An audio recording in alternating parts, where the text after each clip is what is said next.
saudaraku.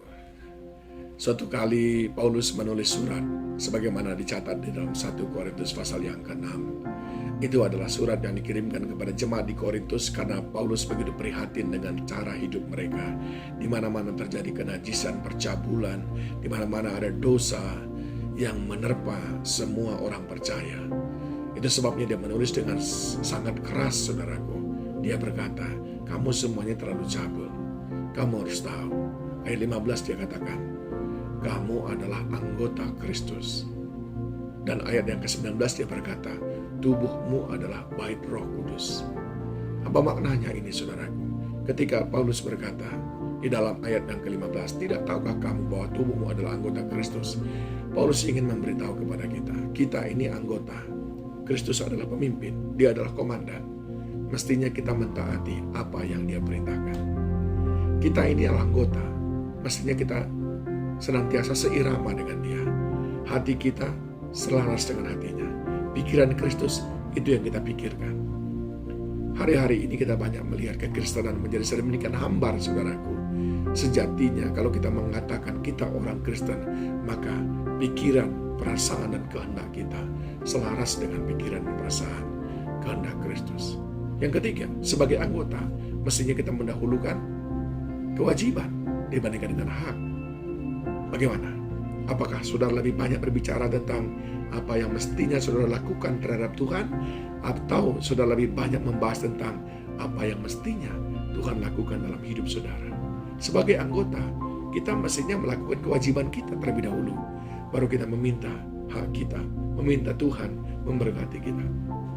Dan yang keempat, sebagai anggota, mestinya kita mampu bekerja sama dengan anggota-anggota yang lain, saling tolong-menolong dengan anggota yang lain, bekerja sama seirama dengan anggota yang lain untuk menghasilkan sesuatu yang lebih besar untuk kemajuan bersama. Kita sebagai anggota Kristus mestinya kita mampu rela bekerja sama dengan semua orang percaya. Lalu apa maknanya? Bahwa tubuhmu adalah bait Roh Kudus. Ya, dan ayat yang ke-20 dia berkata bahwa sebab kamu telah dibeli dengan harga yang telah lunas dibayar. Oleh sebab itu muliakanlah Allah dengan tubuhmu. Saudaraku, bait Roh Kudus, bait Allah, sudah dibeli oleh Allah. Tadinya bait kejahatan, tadinya rumah membuat segala pikiran-pikiran yang jahat, sekarang sudah dibeli olehnya. Masihkah berfungsi seperti sebelumnya? Tentu tidak.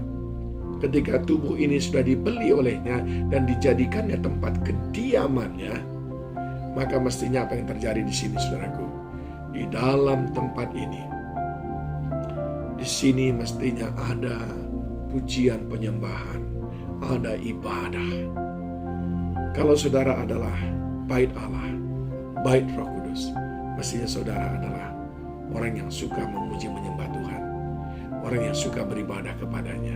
Yang kedua, kalau tubuh kita sudah menjadi bait Allah, bait Roh Kudus, mestinya kita hidup dalam kekudusan. Sebagai bait Allah, orang percaya masa kini patut hidup dalam kekudusan yang sejati. Tidak lagi hidup sesuka-suka. Kekudusan mestinya menjadi hal yang utama dan yang paling sering kita bicarakan supaya kita tetap menjaga diri kita. Dan yang ketiga, mestinya kalau ini bait Allah, maka ini adalah melayani. Di dalam bait Allah ada pelayanan. Mestinya di sini ada banyak pelayanan yang keluar. Hidup kita adalah hidup yang melayani Tuhan. Hidup kita adalah hidup yang memberkati orang lain.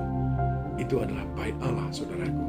Nah, saudara yang dikasihi Tuhan, itulah makna daripada firman Allah yang mengatakan, kamu adalah anggota Kristus, kamu adalah bait Roh Kudus. Adakah Roh Kudus suka berdiam dalam diri kita?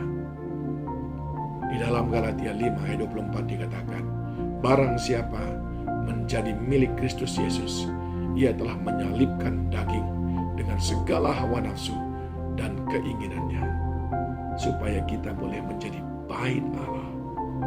Mari salibkan kedagingan kita. Jangan lagi hidup dengan daging, maka Roh Kudus akan mau berdiam dalam diri kita, yang selanjutnya memerintah atas kita, berotoritas atas kita. Karena memang dia berhak berotoritas atas diri kita, atas rumahnya. Dia kepala rumah ini. Dia pemilik rumah ini. Dia mestinya mengatur hidup kita. Tapi harus kita awali dengan menyalibkan kedagingan kita. Mari, engkau adalah anggota Kristus dan engkau adalah bait Roh Kudus. Muliakanlah Tuhan dengan Tuhan.